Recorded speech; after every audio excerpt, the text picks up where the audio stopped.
Hiroshi marchait seul sur la route côtière, le vent marin lui fouettant le visage. 10 ans avaient passé depuis la catastrophe de Fukushima, mais l'air semblait toujours chargé d'un poids invisible. Il rentrait de son travail de nuit, les épaules lourdes, les yeux cernés. Sa vie n'avait rien d'exceptionnel, et il s'en accommodait. En poussant la porte de son petit appartement, il se laissa tomber sur son futon. La lumière pâle de la lune traversait la fenêtre. Ses paupières se fermèrent presque aussitôt. Quand il rouvrit les yeux, il n'était plus dans sa chambre. Il se tenait dans une ruelle étroite, pavée de pierres humides. L'air était lourd, teinté d'une lueur rouge inquiétante. Au bout de la ruelle, une silhouette se dessinait. Elle avançait lentement, et à mesure qu'elle approchait, Hiroshi distingua un corps déformé, une peau craquelée, et 2 yeux jaunes qui brillaient dans l'ombre. Enfin, je t'ai trouvé, dit la créature d'une voix grave et sifflante. Qu'est-ce que... C'est un rêve, murmura Hiroshi, le cœur battant. La créature bondit. Par réflexe, Hiroshi leva la main. Une lumière bleue jaillit de ses doigts et frappa le monstre en pleine poitrine, le projetant contre un mur.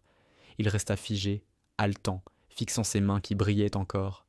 Il cligna des yeux et se réveilla en sursaut dans son lit. La lumière de la lune était toujours là, mais son souffle était court et ses draps trempés de sueur. Il se redressa et sentit une douleur à la main. En la regardant, il vit une fine coupure, exactement à l'endroit où il avait frappé la créature. Impossible. Ce n'était qu'un rêve. Non. Il se leva, alla jusqu'à la fenêtre. Un corbeau noir était posé sur le rebord, le fixant de ses yeux sombres. Quand Hiroshi fit un pas, l'oiseau s'envola dans la nuit. Le lendemain, il tenta de reprendre le cours normal de sa vie. À l'usine, il échangea quelques mots avec ses collègues, mais quelque chose clochait. Par moments, il devinait ce que les autres allaient dire avant qu'ils ne parlent. Et dans la foule, il crut apercevoir, l'espace d'une seconde, une silhouette monstrueuse tapie derrière un passant. Il secoua la tête, persuadé que la fatigue lui jouait des tours. La nuit suivante, il s'endormit plus tôt que d'habitude. Lorsqu'il ouvrit les yeux, il se trouvait dans un temple en ruine, sous un ciel rouge sang. Devant lui se tenait un vieil homme vêtu d'un kimono usé. « Tu n'es pas en train de rêver, Hiroshi ?»